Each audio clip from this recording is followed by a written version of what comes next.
Shalom Bapak Ibu dan saudara-saudari terkasih dalam Tuhan.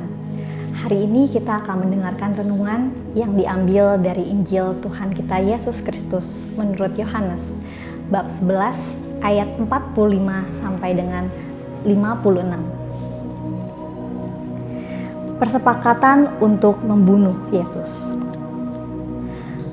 Banyak di antara orang-orang Yahudi yang datang melewati Maria dan yang menyaksikan sendiri apa yang telah dibuat Yesus, percaya kepadanya. Tetapi ada yang pergi kepada orang-orang Farisi dan menceritakan kepada mereka apa yang telah dibuat Yesus itu. Lalu imam-imam kepala dan orang-orang Farisi memanggil mahkamah agama untuk berkumpul dan mereka berkata, "Apakah yang harus kita buat? Sebab orang itu membuat banyak mukjizat.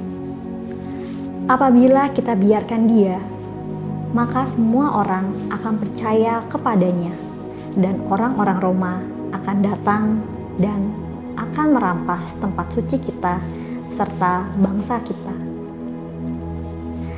Tetapi seorang di antara mereka, yaitu Kayafas, imam besar pada tahun itu, berkata kepada mereka, "Kamu tidak tahu apa-apa, dan kamu tidak insaf, bahwa lebih berguna bagimu jika satu orang mati untuk bangsa kita daripada seluruh bangsa kita ini binasa." Hal itu dikatakannya bukan dari dirinya sendiri, tetapi sebagai imam besar pada tahun itu, ia bernubuat bahwa Yesus akan mati untuk bangsa itu. Dan bukan untuk bangsa itu saja, tetapi juga untuk mengumpulkan dan mempersatukan anak-anak Allah yang tercerai-berai. Mulai dari hari itu, mereka sepakat untuk membunuh dia. Karena itu Yesus tidak tampil lagi di muka umum di antara orang-orang Yahudi. Ia berangkat dari situ ke daerah dekat padang gurun, ke sebuah kota yang bernama Efraim. Dan di situ ia tinggal bersama-sama murid-muridnya. Pada waktu itu hari raya Paskah orang Yahudi sudah dekat, dan banyak orang dari negeri itu berangkat ke Yerusalem untuk menyucikan diri sebelum Paskah itu. Mereka mencari Yesus dan sambil berdiri di dalam bait Allah, mereka berkata seorang kepada yang lain, "Bagaimana pendapatmu? Akan datang jugakah ia ke pesta?" Demikianlah Injil Tuhan. Terpujilah Kristus.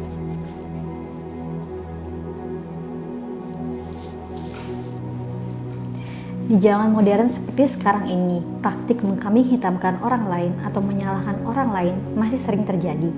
Hal ini dikarenakan kelemahan manusia, di mana kita mudah terpengaruh oleh emosi dan juga nafsu dan rasa egoisme, sehingga dengan mudah kita menyalahkan orang lain.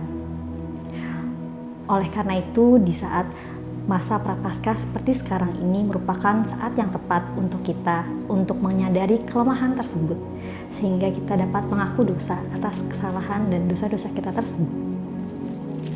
Dari bacaan Injil pada hari ini, kita juga diajarkan untuk meneladani sifat Yesus yang berkorban demi keselamatan manusia.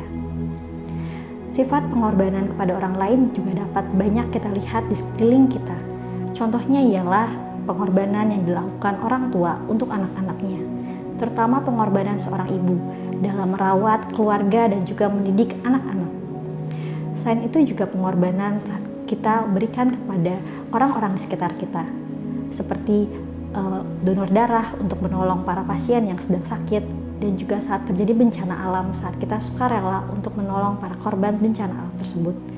Dan masih banyak contoh-contoh pengorbanan lainnya yang dapat kita teladani di hidup kita ini. Oleh karena itu, dapat kita simpulkan dari bacaan Injil ini dan kita renungkan bahwa kita sebagai manusia sudah selayaknya untuk menyadari kelemahan kita dan juga meneladani sifat dari Yesus Kristus yang mana berkorban untuk orang lain. Demikian renungan pada hari ini, semoga berkenan bagi Bapak, Ibu, dan saudara-saudari sekalian. Saya Monica Regina pamit, terima kasih dan sampai jumpa. Tuhan Yesus Kristus memberkati.